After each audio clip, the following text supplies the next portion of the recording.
rewiring of the axles and ABS. And they want to send that information over to Dexter, which is interesting to me since it's not a Dexter problem. If Brinkley did the wiring, this is a Brinkley problem, not a Dexter problem. Okay, so we'll call axle number 3 to rear of the rig. So that's the tag on axle number 3.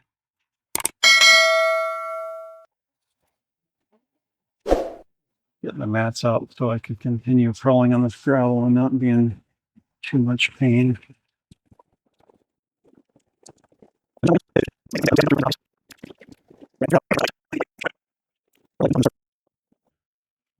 Okay, so axle 3, curbside, not watertight, loose. This used to be here, which had these pulled completely taut from the factory. And of course, this will just slide around, right, from moving around on the road, which, you see this is actually tight. It could be pulled tighter, which it will do, and that'll cause this connection to break off in the bottom just like it has on the other. But from the factory, this was right here. You can actually still see the remnant of where this zip tie used to be, and I moved it down.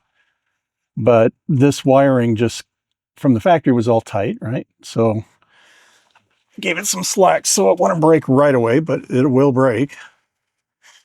Okay, let's sloppy install. Okay, so I keep saying that, but let me explain to you, Brinkley, how things work. These cheap blank connectors should not be there, all right? These 2 wires come out of the back of the hub, all right? When they come out of the back of the hub, they should go into the connector. No splice is necessary, and then you would actually have automotive grade wiring instead of cheap. This connector is pointless. Just splice them all. If you're going to be that cheap about it, just splice them all. Here's axle 2 curbside. So this was axle 3 curbside we just looked at. Axle 2 curbside is the one that's broken at the speed sensor. Axle 2 curbside tag right there. This is the one that's everything on this one is separated. This zip tie used to be down here. This used to be pulled as tight as you could get it. This used to be pulled as tight as you could get it. This is disconnected for obvious reasons. This cable is way too short, so it's caused this to separate.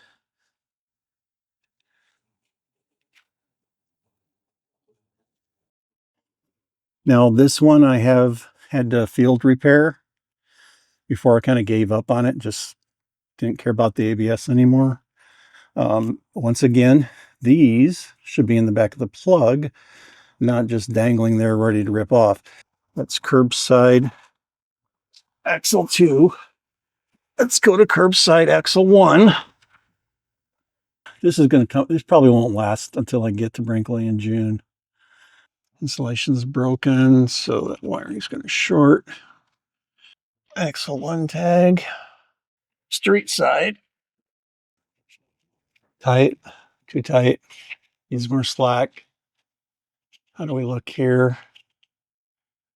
Weather connection already broke, already intrusion.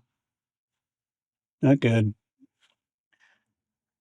So that's why I say, I mean, these are all bad. It's just they're degrees, different varying degrees of bad.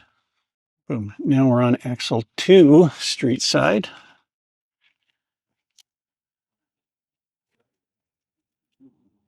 Tight. That's going to pull apart for sure. This one looks like it's, nope. It's already been compromised. Not weather tight. That will corrode, fail. It will fail in the rain. No question. And now we're going to axle 3, street side. Oh, you can already see the intrusion on this one. Broken insulation. Also pulling. That will come apart. Now, let me repeat myself. You see these wires coming out of the back of this hub assembly? That should not be crimped.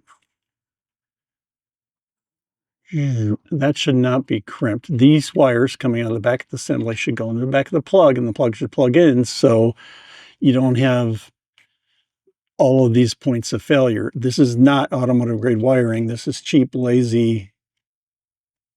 There's not a word I can use without bleeping. By the way, there's the repeater. There's the tire. I shouldn't be laughing. That repeater should be up there near the front. That's how you're supposed to install relays / repeaters. When you put it next to the source of the signal, pointless.